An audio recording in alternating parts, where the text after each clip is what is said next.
Romain, il faut d'abord rappeler que le Groenland, c'est un territoire recouvert de glace à 85%, qui fait 4 fois la taille de la France. Il compte 57 000 habitants, essentiellement des autochtones inuits. Il est rattaché au Danemark, qui dispose également d'une très large autonomie politique. Il est parcouru par un large courant d'indépendance depuis des années qui se renforce.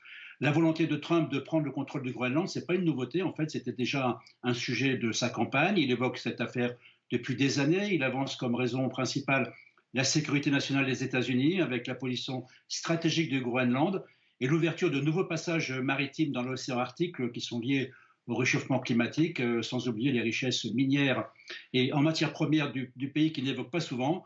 Et puis, dernier point, le Groenland accueille depuis très longtemps une importante base américaine qui participe à la défense antimissile des États-Unis.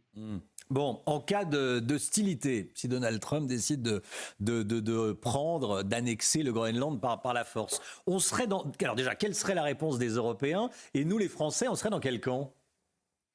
Alors d'abord, les chances, enfin, les perspectives d'envahir militairement le Groenland par les États-Unis sont très faibles. Hmm. Trump, en fait, il veut acheter le Groenland, soit directement en mettant une pression politique sur le Danemark, soit en poussant le Groenland à l'indépendance que les Groenlandais revendiquent de plus en plus.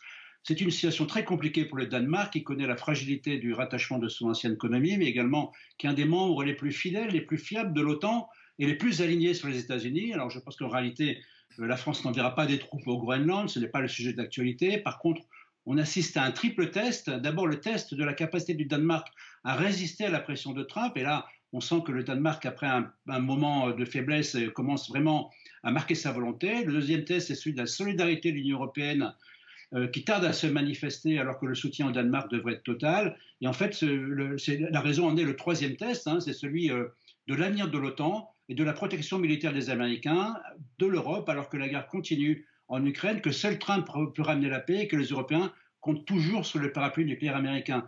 Donc ça, en fait, ça doit obliger les Européens à comprendre qu'ils ne peuvent plus accepter que leur sécurité dépende des États-Unis. L'Europe doit donc se réarmer moralement et militairement parce que le nouveau monde n'aime pas les faibles.